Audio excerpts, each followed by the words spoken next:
ici Louis XIV, le roi de France. Pour les intimes, je m'appelle le roi Soleil. Nous sommes présentement en 1663 et j'ai décidé de prendre en main la destinée de la Nouvelle-France.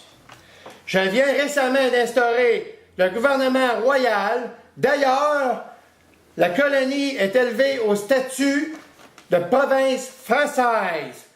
Checkez-vous les fesses.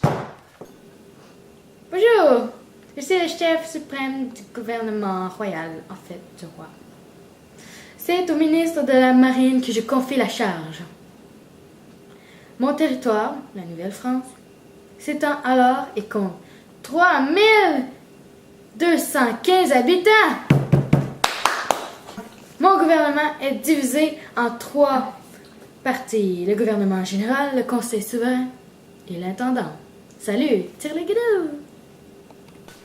Bonjour, je fais partie du gouvernement général. Je représente en premier lieu le roi. Je m'occupe de la défense de la colonie. Je m'occupe des relations avec les colonies étrangères et responsable du développement de l'Acadie et de la Louisiane. Et voilà. Alors, je fais partie du Conseil souverain et je représente le tribunal.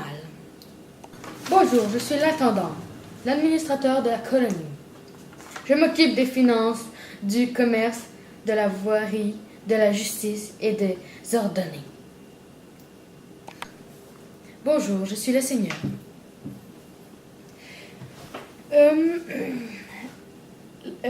Je distribue des terres en favorisant la colonisation. J'ai mes propres terres. Je distribue ma seigneurie divisée en plusieurs terres à des censitaires. En retour, ils ont des droits à des rentes sur celles-ci, ainsi que de bon nombre de privilèges. Les seigneuries sont réparties dans les vallées du Saint-Laurent. Le développement de la colonie est présentement sous mon toit. Et avec le nouveau système que j'ai instauré afin de coloniser la France, je vais envoyer 1000 soldats pour assurer la protection des civils. Je nomme comme homme de confiance Jean Talon qui sera l'intendant. Jean Talon va faire venir les filles du roi et les obliger à se marier afin d'augmenter la population et contribuer à la croissance de la Nouvelle-France. Le territoire de la Nouvelle-France s'agrandit, c'est d'ailleurs rapidement grâce aux missionnaires et aux explorateurs que nous y avons engagés. Malheureusement, il y a eu des traites. Puis ça, je suis pas fière de ça.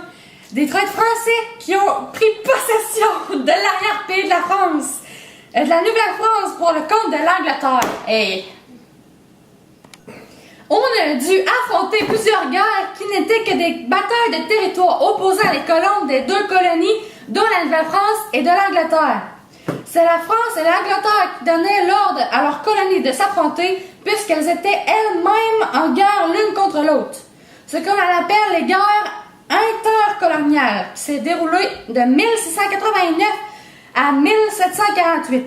Il y a eu d'ailleurs la Première Guerre mondiale de 1689 à 1797. Il y a eu la Deuxième Guerre mondiale de 1701 à 1713. Après, il y a eu la paix de 30 ans. Après, il y a eu la Troisième Guerre mondiale de 1740 à 1748. Vous êtes encore là.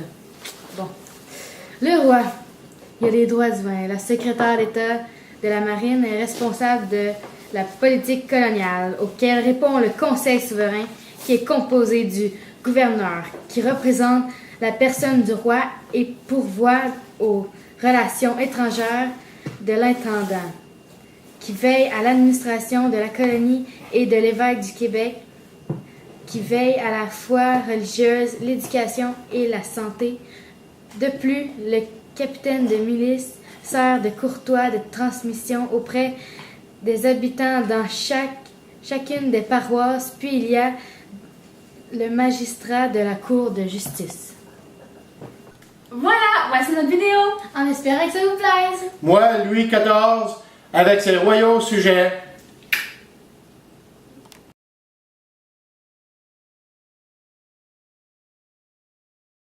Bonjour, ici... Non, on commence.